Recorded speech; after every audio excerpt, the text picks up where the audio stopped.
ጎይታ ይባርኩም ካብ መጽሐፍ ቅዱስ ወንጌል ዮሐንስ ምዕራፍ 1 ካብ 12 ክንደና እግዚአብሔር ይመስገን እግዚአብሔር አምላክ ተመስገን ካብ 11 ክንጀምራይና ናቶም ናቱ መጽ እቶም ናቱ ኸዓ አይተቀበልዎም ነቶም ተቀበልዎ ዘበለ ኩሎም ብስሙ ንዝአምኑ ግን ውሉድ አምላክ ክኾኑ መሰለ ሃቦ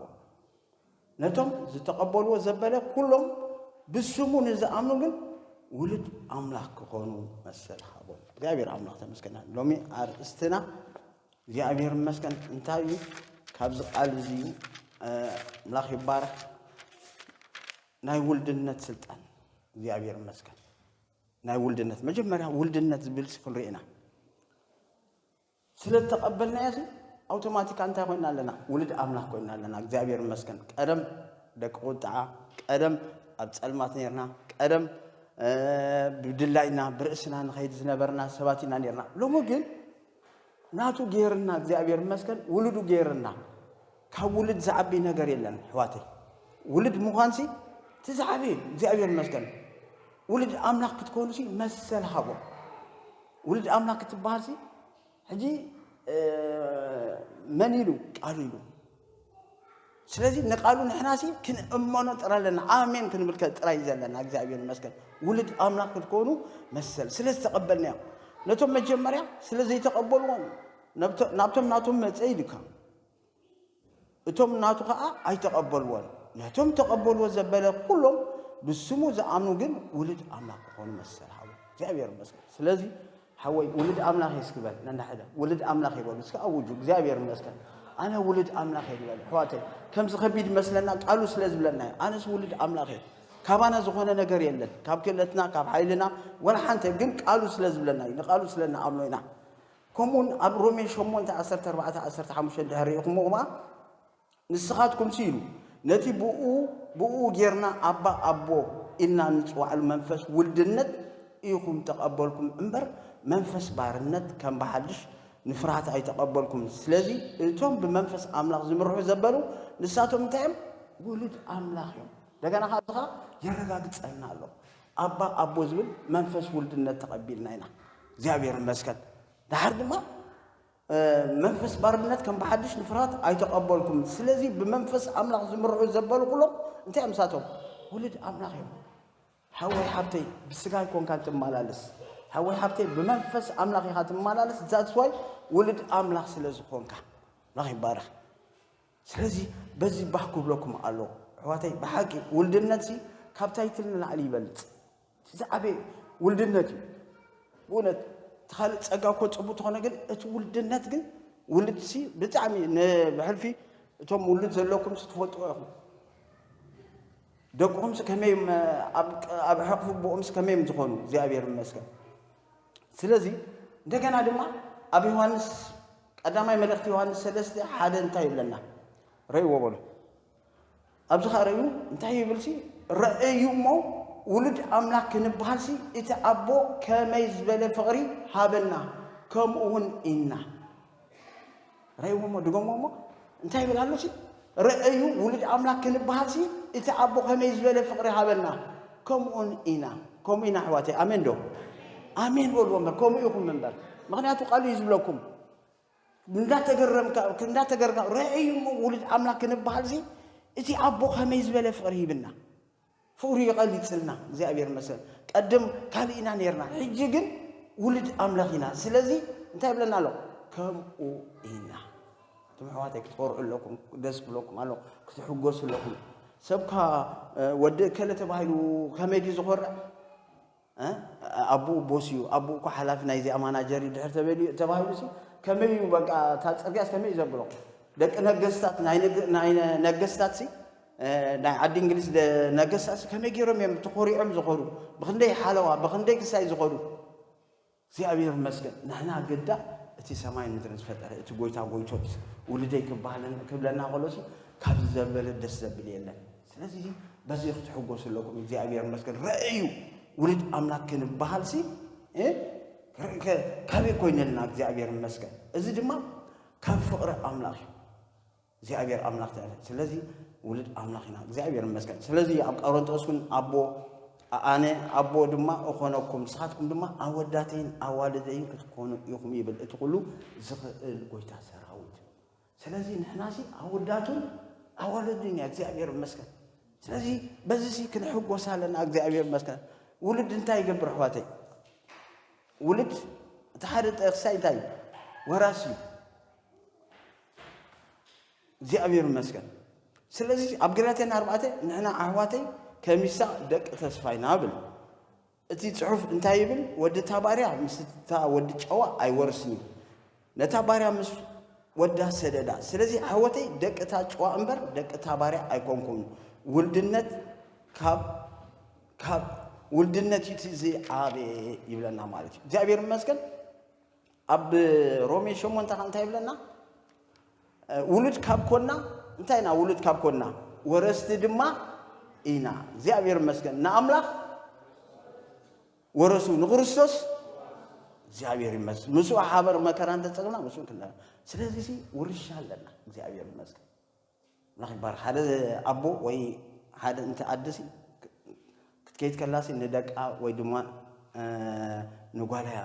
ንወዳ ወይ ንጓልያ ተወርስ ንሕና ድማ ውልድ ኣምላኽ ኢኹም ስለዚህ ወረስቲ ኢኹም ንክርስቶስ ንኣምላኽ ወረሱ ንክርስቶስ ድማ መዋረስቲ ኢኹም ደጊም ድሕሪ ውልድ እምበር ባርያ ኣይኮንካን ውልድ ካብ ኮንካ ግን ብክርስቶስ ወራሲ ኣምላኽ ኢኻ ሃሌሉያ እግዚአብሔር ይመስገን ስለዚህ ወረስቲ ብምዃንና ውልድ ብምዃንና ክንሕጎስ ኣለና እግዚአብሔር ይመስገን ኣብ ገላትያ 4 ድማ ኣነ ግን እብል ኣለኹ ወራሲ ብዘማን ቆልዑነቱ ኩሉ ጎይታ ኩሉ ክነሱ ክሳብ እቲ ኣቦኡ ዝመደበሉ ግዜ ትሕቲ ሰብን ሕድርን መገብትን እምበር ንሱን ባርያን በበይኖም የብሎምን ሓርዮም ማለት እዩ ስለዚህ ሰብ እንተ ዘይፈለጠ ወራሲ ምዃኑ ድሕር ዘይፈለጠ ልክዕ ቆልዓሲ ምስቲ ባርያስ ሓደ እዩ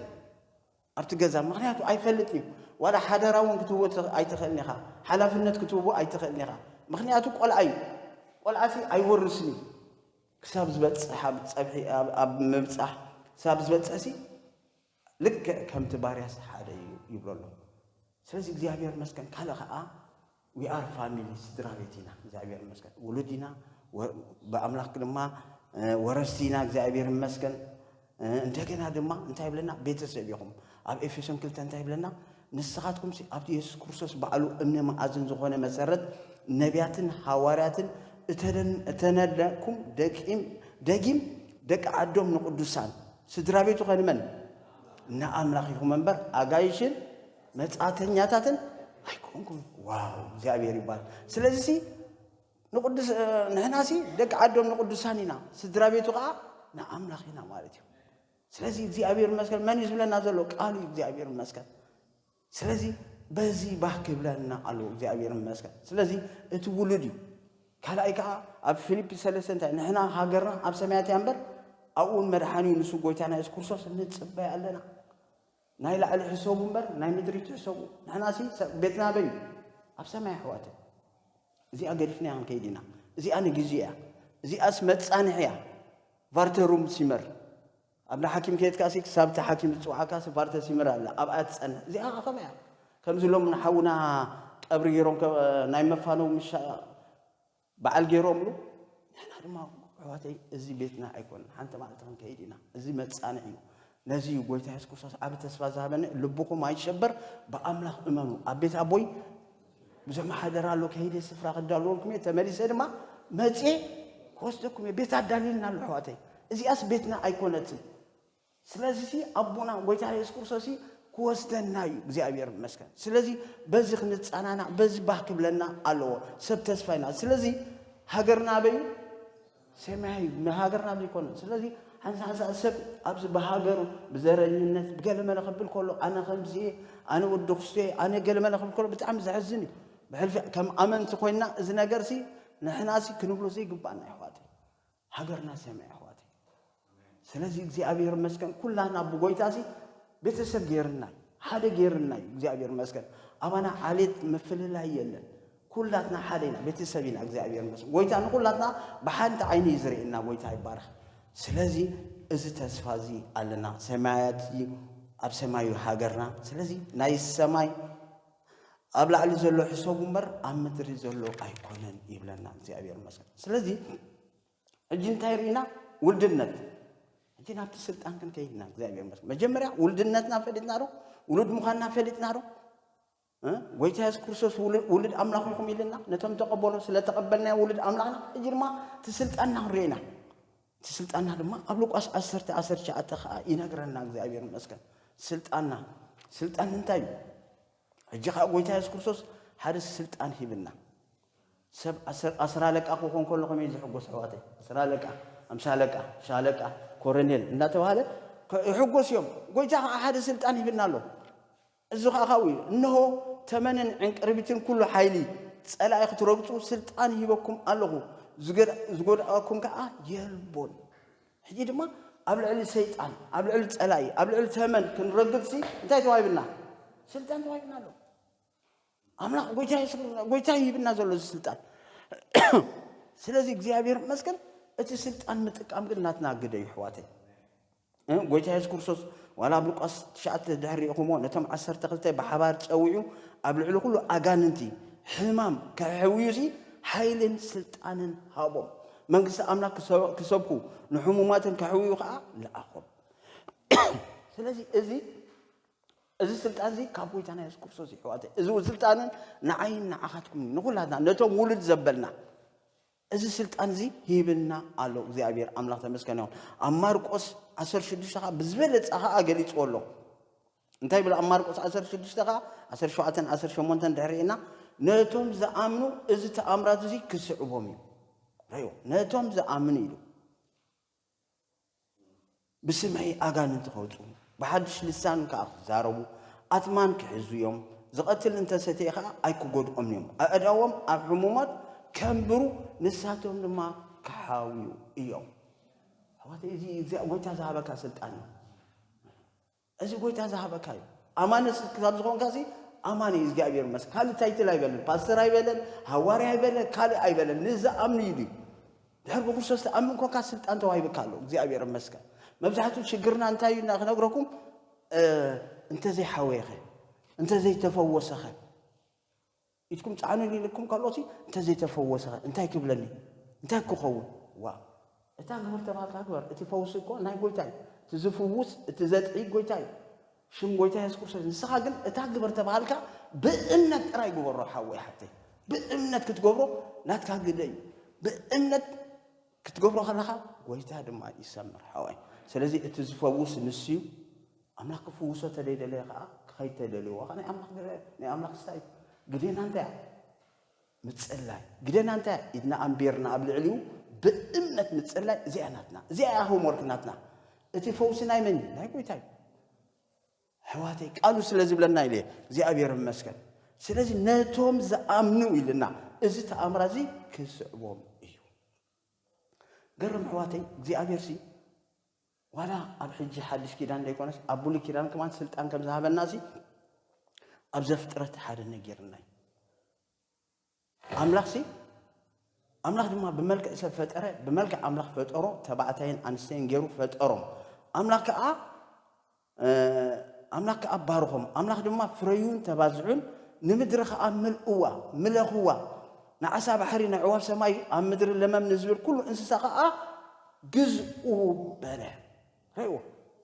ትግዝኣትሲ ክንገዝእ ከም ዘለናሲ ካብ መጀመሪያ እግዚአብሔር ነዚ መዲብና ግን ብሰንካ ኃጢአት ብሰንካ አዳም ሔዋን ኃጢአት ግን እንታይ ኮይኑ እቲ ስልጣን መን ወሲድዎ ሰይጣን ሰሪቕዎ ሰራቕን እዩ አቦ ሐሰድ ሰራቕ ስለ ዝኾነ ሰሪቕዎ ግን እንደገና ኢየሱስ ክርስቶስ ከዓ ተመሊሱ ማለት እዩ ሕዋተይ እቲ ስልጣንካ ተመሊሱ ሰይጣን ዝወሰዶ ሰይጣን ዘታለሎ ሕጂ እውን ተመሊሱ እግዚአብሔር ይመስገን ስለዚ ሕዋተይ እቲ ስልጣንና ክንጥቀመሉ ጎይታ ይብለና ኣሎ ማቴዎስ 16 ተሪእና እቲ ስልጣንና ጎይታ ንጴጥሮስ ዝበሎ ኣነ ከዓ እብለካ ኣለኹ ንስኻ ጴጥሮስ ኢኻ ማቴዎስ 16 ካብ 16 ክሳብ 20 ትሪእዎ ትኽእሉ ኢኹም ንማሕበር ድማ ኣብዛ ኸውሒ እዚኣ ካሃንፀ ደጌታት ሲኢሉ ድማ ኣይሕይልዋን እዮም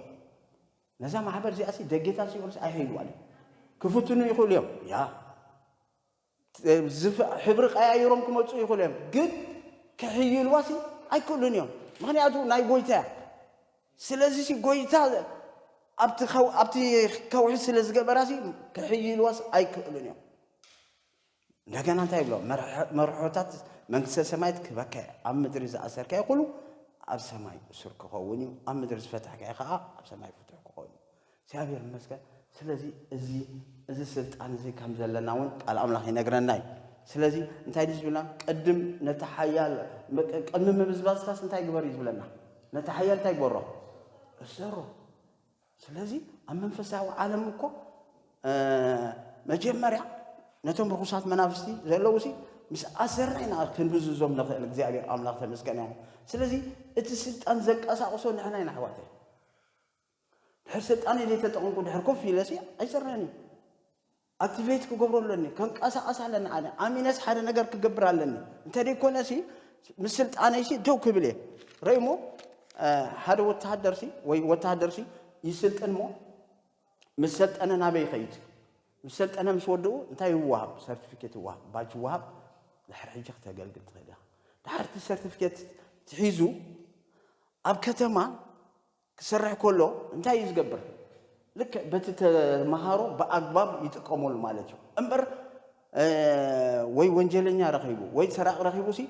نبيت سعفة يدولني وي نبيت منقص يدولني أنت أكو قبره سرق سي رخيبي يلقو أنت أكو قبره أيوني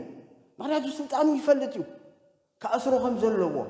فرد نبي سربيت كوسلو خمسة لوه سي سلطان على لوه ما رأيتو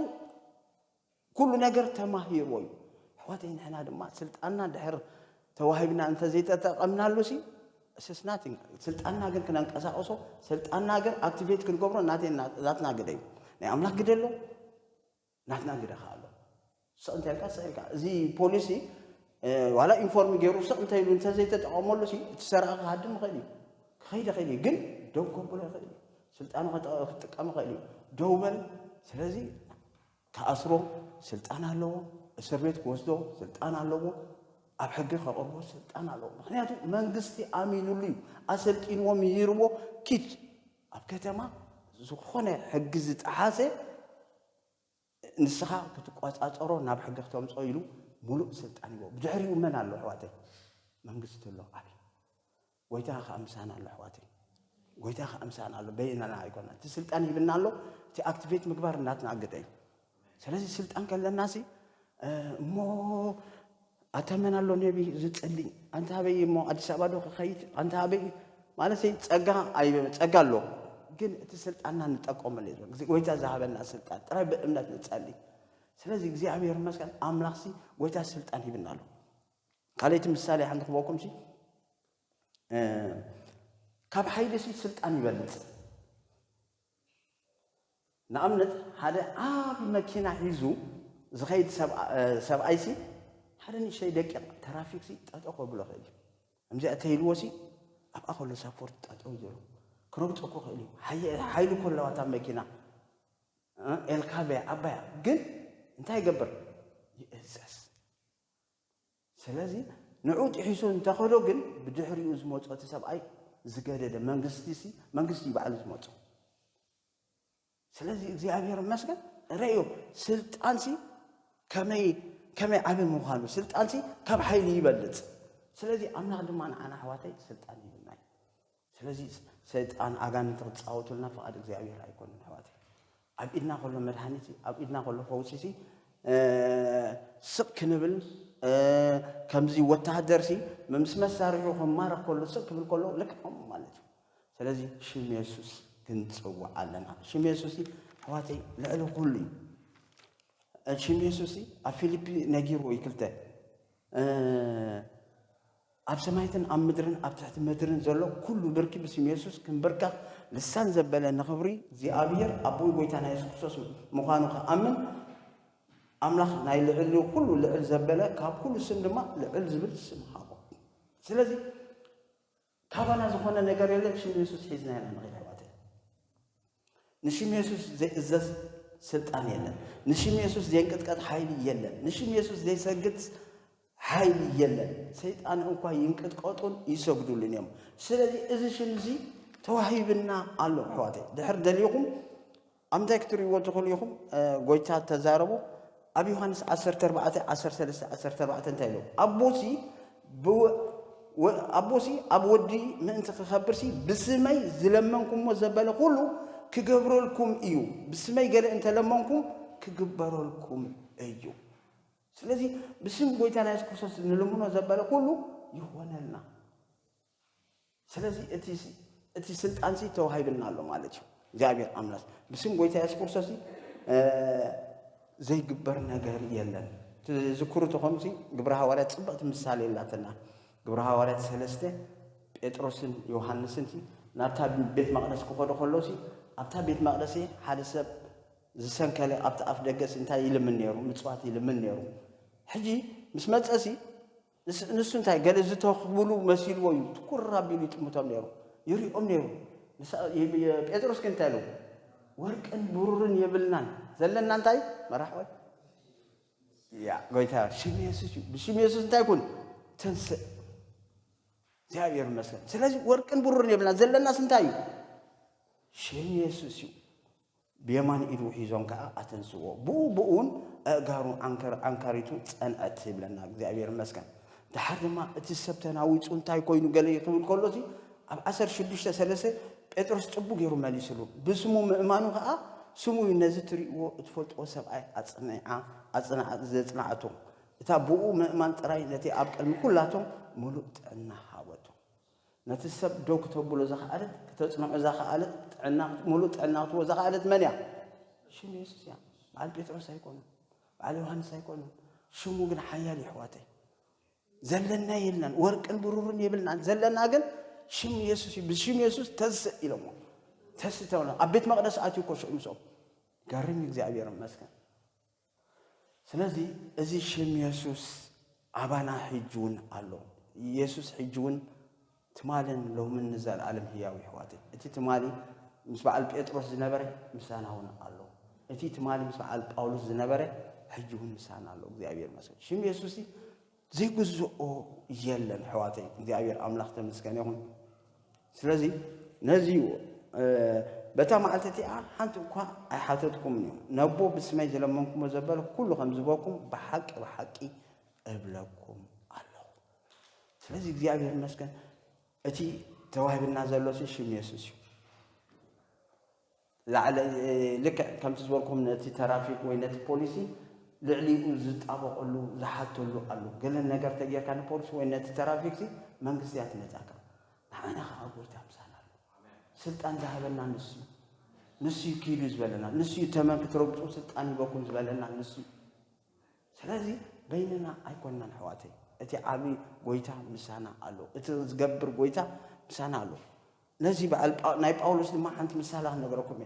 ግብረ ሐዋርያት 16 18 ድሕሪናያቲ ኮነ ድማ ናብቲ ጸሎት ዝግበሮ ክሆዱ ከሎ መንፈስ ጥንቆላ ዘለዋ ንጎይታታ በቲ መጥንቋል ብዙሕ ተርብሖም ዝነበረት ግዝእቲ ተጓነፈቶም ንሳኻ እዞም ሰባት እዚኣቶም ባሮት ልዑል አምላኽ እዮም መገዲ ምድሓንካ ይምህሩኩም ኣለው እናበለት ጨደረት ኣሰረው ምን ሰዓበት ከምዚ እናበለ ድማ ብዙሕ መዓልቲ ገበረት ረይዎ እዚኣቶም ደቂ ህያው አምላኽ እዮም እዚኦም ከምዚ እናበለት እንታይ ትገብር ነይራ تمثل نيرا زيهم سبارك العل أملاك يوم ما قد مدحان كا يمهركم الله تبل نيرا تحرقن رأيوه أولوس جن جهيو لك قلت إلو نت منفس كاب أخوات بسمن عززه بسم يسوس إذا الله بتاع جزيتي أون وسع رأيو بتروح منفسي أفتح سبيت أتيوسي نخالو أتي تربحهم نيرا نخالو تتأكم نيرا نخالو تجلجل نيرا بيتروس كن ريوو بيتروس كن قلت سيلوم مسرع أيوسي على ريوو منفس تونك ولا مخونو مش مخانو شو أنت هيلو بشم يسوس الزكاة لقو وطع هيلو حوادين حناون روسات منافسي كنا وطع سلطانا لنا بشم يسوس كنا أسر سلطانا لنا كن فتح سلطانا لنا أزي قالوا سلازم لنا حوادين بحق ها شم يسوس نشم يسوس زي إزاز شم يدلن እግዚአብሔር አምላክ ተመስገን ይሁን ስለዚህ አምላክ ይባረክ أتي أوشتنا زلوا يسوس نحن ترايس كنا نكسر أصول لنا موتيفيت استهم جبرو لنا أكتيف كن جبرو علينا زي عبير أملاخ تمسكني يوم سلازي أملاخ يبارك شمو أب شمو مرحنا له أب شمو حيل له أب شمو من نجاف له أب شمو محدث له زي عبير مسكن سلازي نقول تايس كوسوس زو يلا زي عبير لعلو كله رئيس من تقوون دما نتا محبر وفايز ولا نقضي عبير مسكن اتخال خاء انت رينا لنا ولدنا رينا لنا سلطان رينا لنا صارت اي دما اتي فلتاتي لنا صادق سي بفلتاتي زناقف حواتي حقي سي حرا توصاكا مخنياتو حق تفلطو ايكم انت حق دما حرا توصاكم يا حجي እግዚአብሔር መስከነ አንሳ አኻ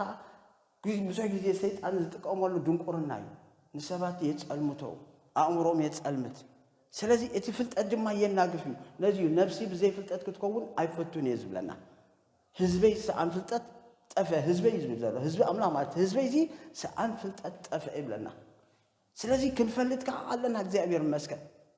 انت فلتت انت فلتنا يا سي እግዚአብሔር መስከነ ካብቲ ነገር ክንወጽ ንኸልና ናይ ገላትያን ሰባት ምን ራእዩ ገላትያን ስድሂኖም ነይሮም እንደገና ግን ካል ነገር ወሲኾም ነው ግዝረት የሊ ይሎም መስወሰኹሉ ሲ ጳውሎስ ምን ዓዚሙኩም አቱም አያሹ ኩሎም ኮሎ ንሪኦም ከመሎም ተመሊሶም ሓራ ወጭም ሲ ካብቲ ሓራሲ እንደገና ሲ ናብ አርዑት ባርነት ክቁሮን ኮሎ ኢና ንርኢ ዘለና ስለዚህ ሕዋቴ ሓራኽ ገብረካ ዝኽእል ፍልጠት እግዚአብሔር መስከን ፍልጠት ግን ኣብ ቃል አምላኽ ኢሳይያስ እንታይ ይብላ ፍልጠት ስለዚህ አብዩ ሰይጣን ሲማርኩም ሰይጣን ማርኻካ ሰይጣን ገዛአካ ስልጣን ካይ ትፈልጥኒኻ እቲ ዝግባአካ መሰልካ ይትፈልጥኒኻ እቲ ክትገብሮ ዝግባአካ ድሕር ዘይፈለጥካ ሲ ሰይጣን ከገዛአካ ናይ ግድን ስለዚህ ውልድነትካ እቲ ውልድነትካ እንተ ዘይፈለጥካ እቲ መሰልካ እንተ ዘይፈለጥካ ዋ ሰይጣን ደሞ ይዕውረካ ሰይጣን ደሞ ይጻወተልካ ስለዚህ ክንፈልጥ ቃል አምላኽ ይነግረና ስለዚህ ፍልጠት የናግፍ እግዚአብሔር መስከን ስለዚህ ብዙሕ ጊዜ አምላኽ ይባረክ ስልጣንና ሲ ክንፈልጦ ከነለልዮ አለና እግዚአብሔር መስከን አምላኽ ይባረክ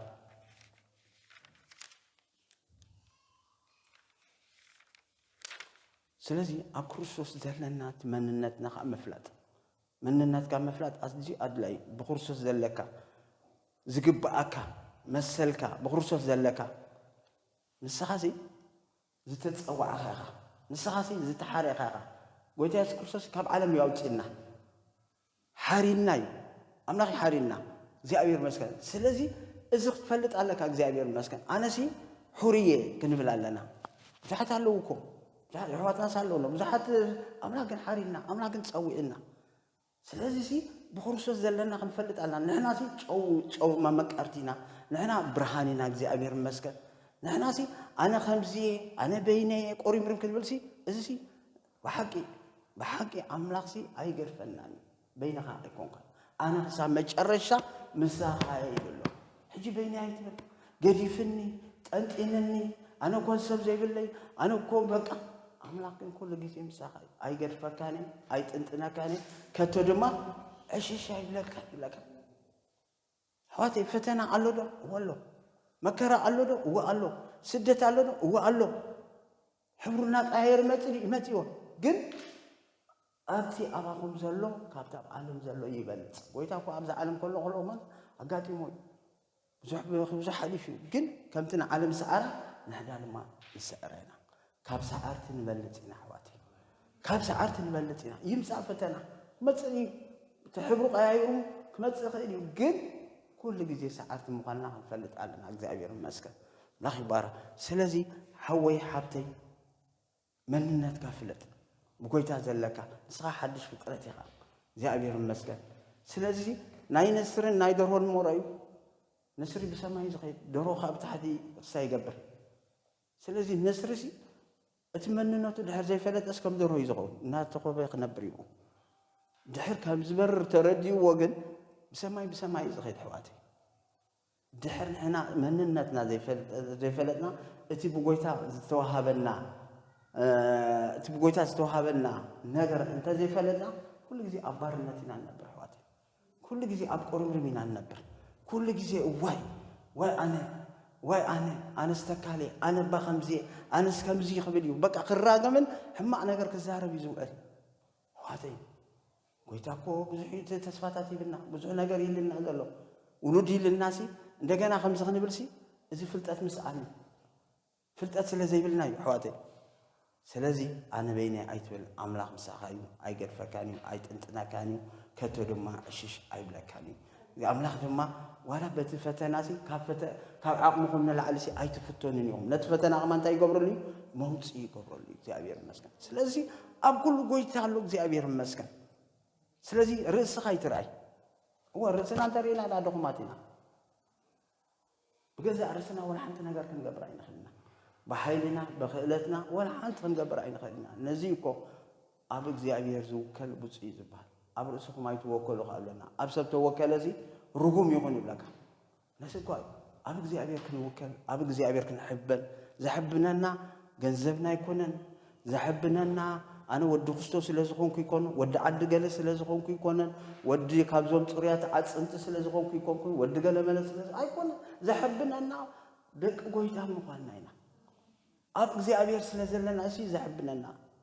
ስለዚ እግዚኣብሔር መስገን ኩነታትኩም ኣይትሪኡ ሰይጣን ዝበለኩም ኣይኮንኩምን ዓለም ትብለኩም ኣይኮነትን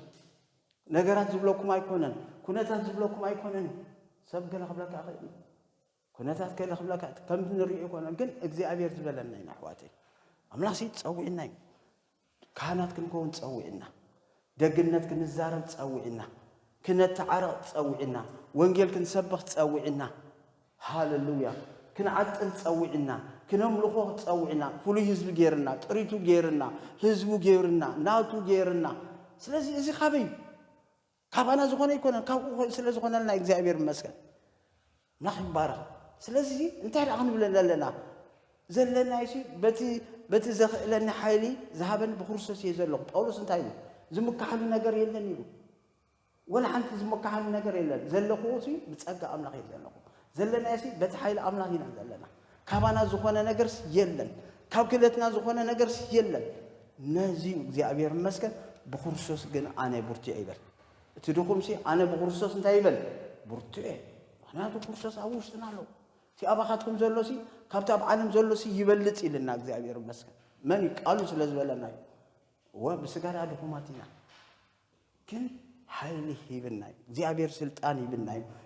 كيدو حيل مستقبلكم كيدو نزل فترة وانجيل سبقوا لنا وانجيل حيل كهب أمنا سلا تقبلنا إلنا مساعدنا نتي مس سيطان نواجه له حيل يبناي أتصور يبناي زعبير مسكن سلازي زعبير مسكن بهزي دو كنبل علىنا زعبير مسكن سلازي قويت عبارة انتهينا اتي زلنا بزعبير زتوهبنا كنفلت علىنا كم سوركم أنتي تفلالي نجار كله خيري فتناتات كله خيري جن ساعتنا كاب ساعات دما نبلت إنا زعبير أملاك تمسكن يوم سلازي أملاك يبارك بزي بحكي لنا ولدنتنا خنفلت سلطاننا خنفلت مسلنا خنفلت إدلينا سلازي أنتوا كم تزوركم أم مدرسة أسركم كله أسماء أسرين أم مدرسة فتحكم كله ما أسماء فتحين دعنا كل توصلستكم بسماء أبتأكلكم أنا أو أما أكلكم إيه كل تخبخاتكم أم مدري بزلمن ونجر كله أنت تسمعوا أبتي أبسماء يزلوا أبوك وهابكم إيو كم بحدش بلكم ألو ولا تتصورت ناس نا agreement نا بسمع معكون ألو كلت ويسلستكم تصلي كلا ناسي قويت ألو زعبير المسكن أنا ومساحتكم ألو أبسماء يفتحكم أب مدرسة أسركم ماشي أم مدرسة ما تأثري زعبير المسكن سلازي إزي سلطان هيبنا له زعبير المسكن إزي قويتاي تزاربو قويتاي بار أما تيوس أسر شو من تغتري وتقول لهم سلازي نحن ترى نتي سلطاننا إكسرسايز كن جبره أمنت ناسي تمجمع رأس أمنت تدلينا إذا كن جبر كلا نقدر أمنت تدلينا بأمنت كن جبرنا أمنت سقوم تسيك نوصل على زعبير المسكن ناتنا أنت تاجدر ناتنا لا نعملك جدر نفوسي نعملك جدر تمتسلاي بأمنة متسلاي دما ناتنا جدر زعبير المسكن سلذي عملاق يبارك ስለዚህ ግዴና እናትና ግዴ አንቶይ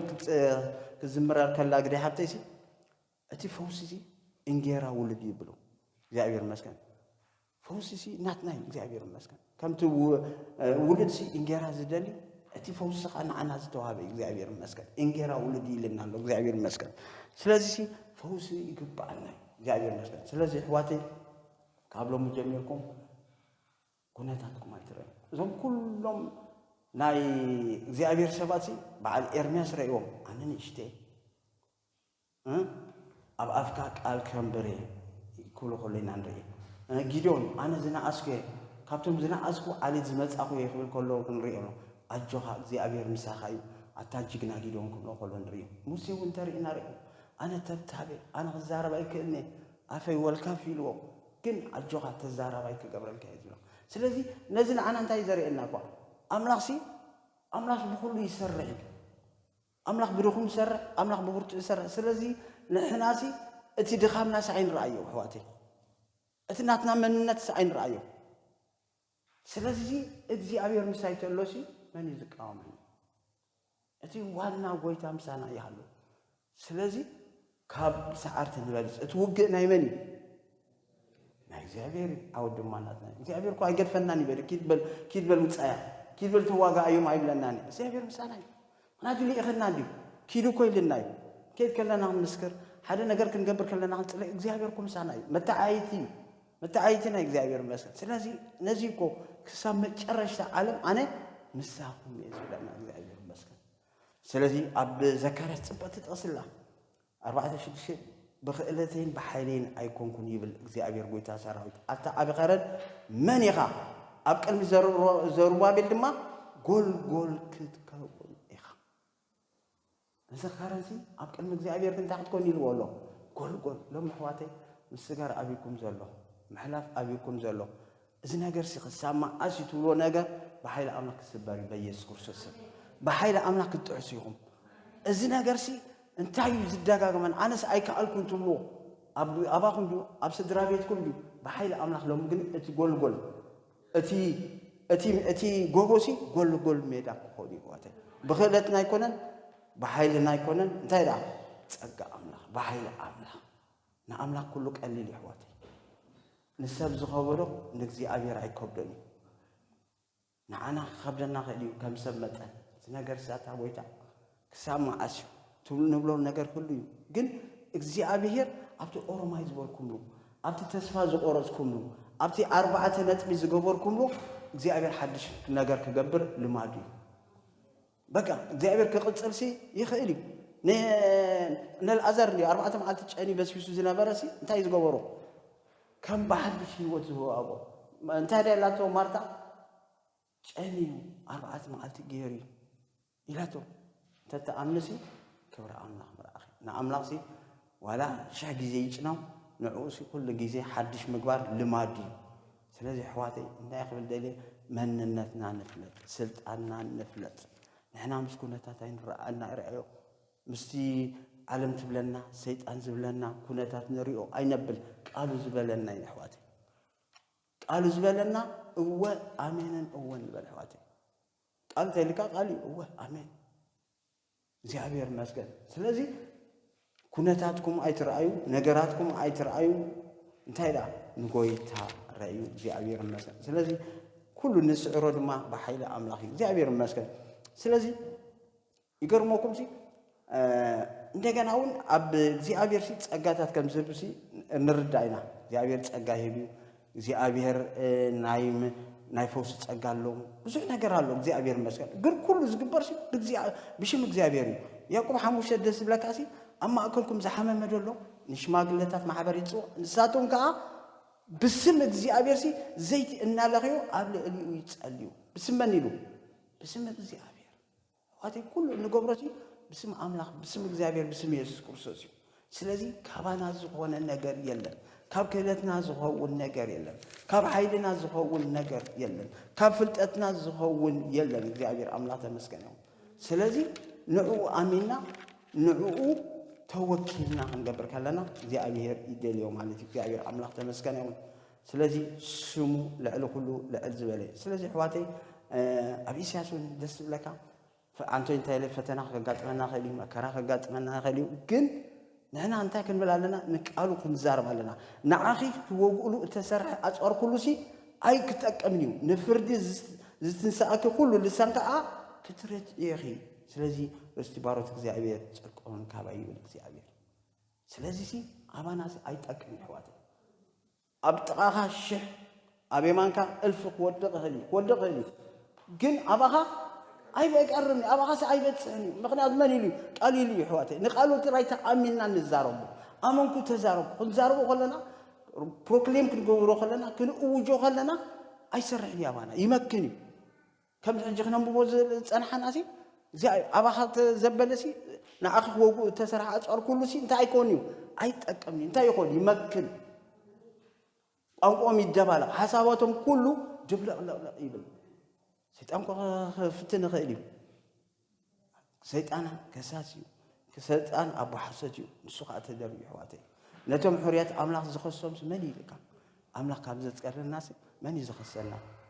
سلذي حواتي كل نجار نتومنا أملاك زفكروا كمهرون زتت أو كله نستنى كم زدقفه نفلتينا سلذي كل نجار أنت متأنا نستنى يقولوا مكره متخلي فتنا قل زي أبي مجرشة نستنى يقولوا نايسف يوتري له تأثيرو تخسيسو أبغى قال أتيو مجرشتو قل أنت قوين له نستنى يقولوا سلذي زي أبي رمسكن تراي أبتنا أملاك نجار نخلو تراي أب أمنتنا نتسمع كله نستنى يناي كله نتصبوا نجار أملاك كل نجار زلوت أملاك إذا لنا نحن تراي جون بلا أب أمنتنا نتسمع زي أبي أملاك تمسكن يهون سلذي كدمدمني ودي إيه زي أبي أملاك تمسكن يهون انتهى إلى ذلك ولد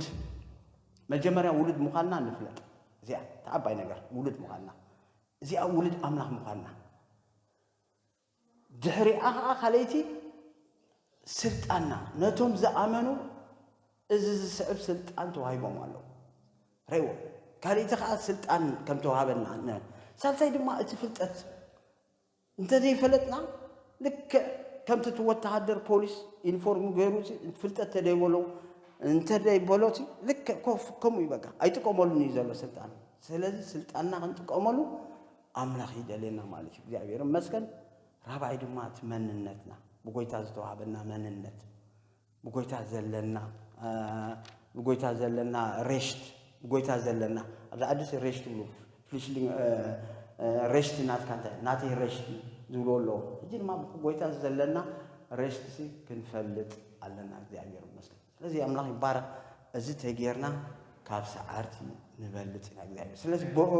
በጉቡሲ እንጠቀመሉ ትዛበና ስልጣን ፖሊሲ نتتوهبو سلطان ويدما ترافيك دما نتتوهبو سلطان تاي زغبر بغبو يزتقملو نحنا ابغبو نانت تتقمناسي املاح يبارك املاحسي بزح ነገር ከና ስለዚህ አብዘለና ሰራዊት ብዙሓቲና አምላህ ሆስፒታል ከትኩም ሲ ፓስተር አብያለሁ ትብሉ ዲሁ ሆስፒታል ከትኩም ፓስተር ዚ ከምዝ ታይኹ ወብሬ ፓስተር ሲናይ ወድ መዝሙር ይሩኩ ተማይርና እንደና እጅሲ تناي وز مزرك نحنا براكتس كن غبرولسي እግዚአብሔር ሰልጢና ተማይርናሲ كن ኤክሰርሳይዝ كن غبرولسي ናትና ገደይ ማለት ነው እግዚአብሔር መስከረ ናይ አምላክ ገደሎ ናይ ሰብ ገደህ አሎ ስለዚህ ጻን ተተባልካ ጻን በእምነት ጻን እቲ ምፍዋስ እቲ ምድሓን ናይ እግዚአብሔር ገደል ካባኸ ዝኾነ የለም አምላክ ጥራይ ግበር ይተባልካ ትገብር ስለዚህ ጎይታ ይባርኩም አምላክ ይባርክ እዚእን ወልድነት ስልጣን كم لما እግዚአብሔር እቲ ፍልጠት መሰልና ክንፈልጦ ዘለና ትዝገባና እንተቢልና እግዚአብሔር መስገን ወይታ ንውዛሓት ንበረኸት ክንኮኒና ንውዛሓት ንፈውስ ክንኮኒና ንውዛሓት ንጽነና ክንኮኒና እግዚአብሔር መስገን ስለዚ ሰራዊቲና እግዚአብሔር ሲ ጨውጌሩ ይጸውዕና ብርሃን ይጸውዕና ስለዚ ኣብ ንኾር ዘበለ ሁሉ እንታይ ብርሃንና እናደመቀ መመቀርትን እናኾና ፈውስን እናኾና አጋንንት እናናገፍና እግዚአብሔር መስገን ኃይል ጸልማት ኃይል ዲያብሎስ እናፍረስና እግዚአብሔር መስገን ነዛ ከተማ ዚያ ወርሳይና እግዚአብሔር ድማ ንበረኸት ገይሩ ይጸውዕና ሲጸውዕና ንሲ ፈሊና ንሲ ሐሪና ንሲ ካህናት ገይርና ንሲ ደግነት ናይ አምላክ ንዛረብ ደው አቢለና ዘለ ስለዚህ ካባና አይኮነን ካብኡም ቃኑ ተአሚና ንሕና ጥራይ ንተአዘዝ ንቃሉ ንተአዘዝ ነቲ ዝበለና ቃሉ ሳብሚሽን ንግበር ሕራይ ንበል نخبر باره سلسك هبنا يكون كاو سلسك حرة እግዚአብሔር ይባርኩም በዚህ መንፈስ እንጸልይና ሃሌሉያ